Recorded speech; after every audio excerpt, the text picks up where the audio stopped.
welcome back to my channel, and here we are again with a book haul. I have quite a few books to show you, so let's get started with two that you've already seen possibly in my last video. And the first one is Portrait of a Thief by Grace D. Lee.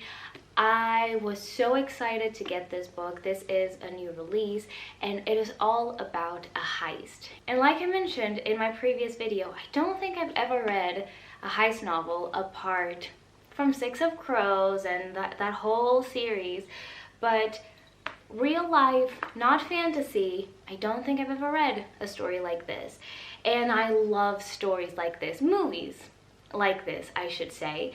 But this sounds so interesting. The tagline says, Ocean's 11 meets The Farewell in Portrait of a Thief, a lush lyrical heist novel inspired by the true story of Chinese art vanishing from Western museums, about diaspora, the colonization of art, and the complexity of the Chinese-American identities. This sounds so interesting. The reviews I've heard so far say that this is not, even though it is a heist novel, this is not that fast-paced, so I think it's a good thing going into it with those expectations where they should be, because when you see a heist novel, you immediately think, oh, it's going to be super fast-paced, and that may not always be the case. And the other one that I mentioned in that video is The Stationery Shop by Marjan Kamali. This is historical fiction, but also contemporary and romance. We have this sweeping love story that takes place over many years, over many countries as well. And I don't really know too much about this one apart from that, and I would like to go into it that way. I know that a lot of people have read this and loved it. That's why I decided to pick it up, especially because I'm in the mood to read some like epic romance and with a lot of drama and a lot of circumstances pulling these characters apart and them coming together after everything. And I hope I love it, because I know a ton of people highly rate this and highly recommend it. So let's see what I think about it whenever I get to it. Up next we have this graphic novel, which I should have included in my previous book haul because it was a birthday gift from my mother, but I had already put it on my bookshelf, so I forgot. But here we are. This is 1984 by George Orwell, and this is the graphic novel adaptation by Fido Nesti, I think. I think this is the way for me to consume this book, because as a classic, I am interested in learning about the story and what it is all about, like the Big Brother and all of that. But I have heard that the original text is quite dry and a little bit difficult to get through. If you've read this, let me know your thoughts. I'm optimistic about this. Up next, we have a whole series, and that is The Trials of Apollo by Rick Riordan. So we have The Hidden Oracle, The Dark Prophecy, The Burning Maze, The Tyrant's Tomb, and The Tower of Nero, all 5 books in this series. This one comes after The Heroes of Olympus, which comes after Percy and the Olympians. So if you've never read anything by Rick Riordan, you have a lot of catching up to do, but it's so worth it. I love Rick Riordan's stories, and I love his world and how he manages to create this mythology, this adaptation of Greek mythology in our real world setting. It's so amazing. The books are so funny, so hilarious, and in this one we follow Apollo, who, for reasons you should figure out by yourself whenever you read the previous books, for reasons he is punished to live a life as a human or a demigod, like an awkward mortal teenager. That's his punishment, and so we follow his adventures in Camp Half-Blood and all of that, and it is such a joy to have these books in my hands, and I am planning to read all of them this summer because I'm just in the mood for this type of story, and getting back into Rick Riordan's world and writing is just, it brings me so much joy. Up next we have one that I am currently reading and hoping to finish very, very soon, and that is In the Dream House by Carmen Maria Machado. This is a memoir, which I don't really gravitate towards that much. I do have some books that interest me within this genre, but it's not something that I read regularly. But this one, because I've heard such incredible reviews and so many of them, I decided to give it a chance. So this is a memoir that details this relationship that the author had at a certain point in her life. And she details that relationship, the ups and downs. It is difficult to read. It's not overly graphic because not every toxic relationship and domestic violence needs to be physical, and that's not always the case, even though there are some scenes that are. But it's just the psychological trauma of everything is so difficult to read, and it's so draining to go through this. But at the same time, I think it's very valuable to have this book exist in the world. This is a LGBT relationship. She is in a lesbian relationship, and it's something that is not always talked about. It may be sometimes romanticized that LGBT relationships don't have that, because it's already so hard to be in those relationships that they couldn't possibly go wrong once you are in them, and that's just not the case. And the selling point of this book, and it says right here, is that each chapter is driven by its own narrative trope. And so you have, let me start at the beginning so I don't spoil anything. You have Dream House as a prologue, Dream House being the book. You have Dream House as not a metaphor. You have Dream House as perpetual motion machine, and so on and so forth. It's sometimes told in a way that it looks like a romance. It's sometimes told in a way that it looks like a thriller. It's sometimes told in a way that looks like historical fiction, but it's all within the same story, and it's all within this book. But it's just an incredible reading experience. Let's do another graphic novel, and that is The Sad Ghost Club by Liz Meddings, I think. And I got this because of the cover, because it was so cute. And that's really what I need to buy a graphic novel, to be perfectly honest, is just to find the cover appealing, the illustration style sweet in some way.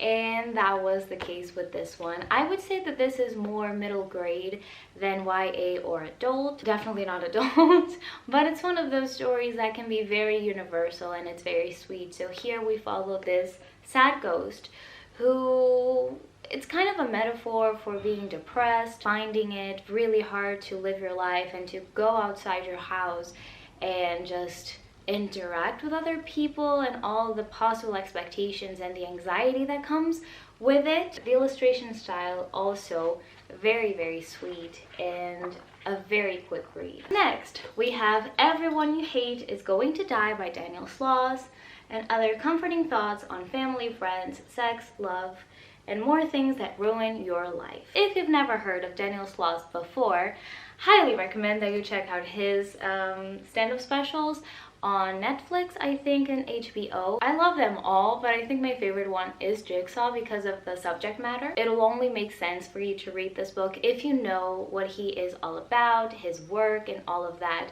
because this book is just an add-on to that. This is very much a continuation of his ideas, and it's a little bit of a memoir. It's a little bit of his thoughts on everything, like family, love, relationships, all of that.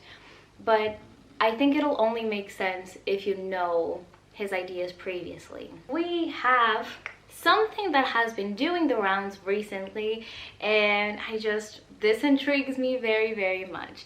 So this is Spy Family Volume 1. This is manga, and I am just so excited to get into this world because I don't have that many manga recommendations. I need to investigate that genre and all of that universe more. This has been popping up in my socials by various different people's recommendations, and so I decided to give it a try. So we have a spy, we have an assassin, and we have a telepath. And for reasons that I do not yet know, they are going to make up this pretend family in order to accomplish a mission, I'm guessing, but this just sounds like a blast, and people have been saying that this is very, very funny, so I'm really excited about this one. And also, let's just get the manga out of the way because I really went off. I have volume 4 and volume 5 of The Girl from the Other Side. I have been reading this for a while now, and I absolutely love this world. I plan on continuing on, and these were on sale, so I took advantage of that. If you've never heard of this series, this is the story of a world, kind of our world, where there is this disease or this plague, and so we have people on the inside and people on the outside. And people on the inside are safe, they are okay, they live their normal lives, but people, I think, on the outside, they have this disease, and so they turn into these creatures, these kind of monsters.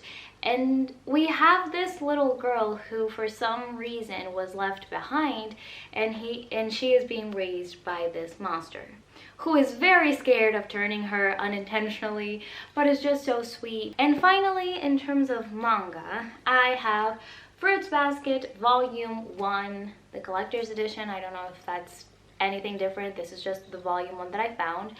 And I am absolutely reading this because of Hannah from A Clockwork Reader, because she raves about this. I just need to know what this is about. We have this girl who, I think something happened to her family, that they died, and so she is kind of homeless. Then she moves in with some people who are helping her, but there's something odd about them. Not odd creepy, but odd in the sense that they are kind of magical. And that's all I know. That's all I know. I know that there is going to be a love story. Naturally, I know that supposedly there are parts of this that are going to make me cry, but because I know nothing about it, I'm really intrigued. Up next, we have a very famous book, Every Heart a Doorway by Seanan McGuire, and this is, I think at this point, a booktube classic. This tells the story of this world where children go into magical worlds like Alice in Wonderland and Wendy from Peter Pan and stuff like that. But these worlds are kind of their perfect setting. But for some reason or other, they come back into our world, but they don't want to. And so we have this place, this house for these children, where they can go and kind of collect themselves, get to a better place. I don't know if they get to go back to those worlds or not. I'm not sure. I know that this is a very long series. I think, if I'm not mistaken, each book is dedicated to a specific character, so we delve deeper into their specific world while also exploring like the bigger picture of this story and this universe. I think out of all her other books that are out currently, I think this series is probably the most up my alley, so I decided to give this one a chance. Then we have There There by Tommy Orange, and I don't know too much about this one. I know that this kind of starts off with a ton of different characters starting at a ton of different starting points, but they kind of converge to a specific place. We have a powwow, which I do not yet know what it is, but I'm guessing that it's a gathering of some kind, and so all of these people are coming together, and we see from a ton of different perspectives. This is on voices from an Indigenous author. Once again, it's a story that I've heard incredible reviews about, and so I'm really curious to see everything that is going on here. Then we have something outside of my comfort zone, but I bought this for a specific reason and for a specific video. This is Velvet Was the Night by Sylvia Moreno Garcia, and this is a simmering historical noir about a daydreaming secretary, a lonesome enforcer, and the mystery of the missing woman they're both desperate to find. So this is a mystery. We have something that I do not usually read. I don't know if this involves crime. I don't know if this is going to be like one of those mystery thrillers types of stories, or if it's going to be more of a literary novel. I don't know. I have heard very good reviews about this one. That's why I decided to give it a chance for this video that I have in mind, so look out for that. If you enjoy thrillers and mystery novels and all of that, maybe give this one a chance. Whenever I get to this, I'll let you know my thoughts. We have this, which is very much unknown to me. I picked this up based on the cover. Then for once in my life, I decided to read the back. So we have this couple who are very in love, Jane and Duncan. But then for some reason, Jane starts seeing Duncan's old girlfriends everywhere. And then something happens that kind of makes these girlfriends be present even more in Jane's life. But the thing that by itself is not very interesting to me. The blurbs were the thing that got me to buy this book, because it says wise, sad, embarkingly funny, I didn't want it to end, a captivating and sparkly novel with a big heart. This book is the equivalent of a warm bath. So that gave me the vibe that this was going to be perhaps similar to Before the Coffee Gets Cold, like one of those comforting reads that has like a sweet message and that just explores the human condition as a whole and not so much the drama. I don't know. That is what I'm hoping I get from this book. I have heard nobody talking about it, so I cannot go off of reviews because I haven't read any or heard any. So yes, this is a wild card. Then we have another book that I am currently reading, The Grace of Kings by Ken Liu. I'm really enjoying the writing style on this. Once again, this feels very classic fantasy. It feels similar to a Game of Thrones. It feels similar to the Jasmine Throne in that sense, in that vein of storytelling. It's slow. Very, very slow, but I am enjoying this so much. We have the archipelago of Dara, which was once divided into 7 different kingdoms. But then one day, this king, one of these kings, decided that he wanted to be emperor, and so this is a colonialist situation. And so he went on a battle spree to conquer all the different kingdoms. So now all these kingdoms are under his rule, and naturally there are some rebels who are none too happy about this. And so supposedly, I think, we're going to see the fall of this empire. This is fantasy, like a fantasy epic, but so far, like, magic is very low. We don't have creatures, we don't have powers that have been explained to us yet. We do have gods, and gods who like to meddle. So I don't know, but what I've read so far, currently on page 93, really enjoy it. Then we have a classic that one of my best friends got for me. This is Wuthering Heights by Emily Bronte, and I prefer this cover so much more. This was also a birthday gift, and she was just the sweetest. This cover that I have of it, which is hideous, and she was like, okay, I know that it'll probably take you a while to buy that book again, and so I'm gonna give it to you as a present. And oh my god, that was the sweetest thing. And this cover is so much more beautiful, so I am that much more excited to pick this one. Let's do the final graphic novel. This is Feelings, A Story in Seasons by Manjit Thap, and I got this book obviously because of the illustration style. This is stunning. Let me show you the interior of this book. I know this looks like a children's book in a way, because as you can tell, it's not very dense on text, but it's much more of an artist's book, I would say, more so than a graphic novel, because a graphic novel usually entails a much heavier story, and this is not the case. In this book, we have a very clear message. This deals with seasonal depression and how the author has dealt with it in her life, how it impacts her art, how it impacts just her everyday life, her relationships. And I think this book can be very comforting for people who go through the same thing. And we're down to the last 2, both of which are fantasy. Let's go with the new release. I have Book of Night by Holly Black, and this was one of those that has been hyped to the gods up until the point that it came out, up until the point where a lot of people started reading it, and then the negative reviews also came along with it. So currently this has very mixed reviews. This is very middle of the road from what I've read so far, but I'm still excited because I have never read anything by Holly Black before. So I don't know if I enjoy her stories.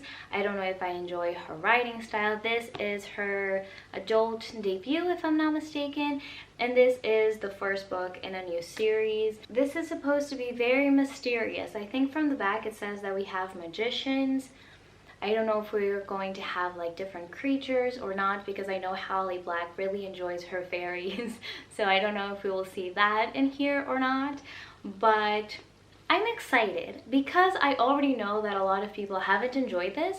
My expectations are kind of middle of the road. So if I enjoy it, it'll be nice. If I don't, it'll be just okay as well. But I'm really excited to pick this one up and just see what I think about it.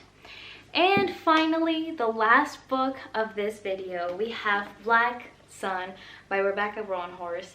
And this is just one book, another book that has been hyped so much. I do not know if you had the same experience as me, but I follow so many people who have this book as a favorite of theirs, that have been mentioning it over and over again, especially because the sequel came out very recently. And everything I've read and heard about this so far sounds amazing. We have this world that is supposedly inspired by also real life. I think it's Central America that this book is inspired by, and the mythology of certain places there. I know we have a sun priest that is very beloved. I love when we have this fantastical setting, but we really go deep on the character development. So this has me really excited, especially knowing that the sequel just came out. And for the sequel, I've heard people say that it is even better than this first one. I'm excited to give it a chance. And that's it for today's video. I have been talking for a very long time. I showed you a ton of different books, but I hope you enjoyed today's video. If you've read any of the books that I mentioned here today, let me know your thoughts in the comments down below. Let me know, like, if you think I will enjoy one in particular that I should read right now. Let me know all that in the comments down below. That's it for today, and I'll see you next time. Bye!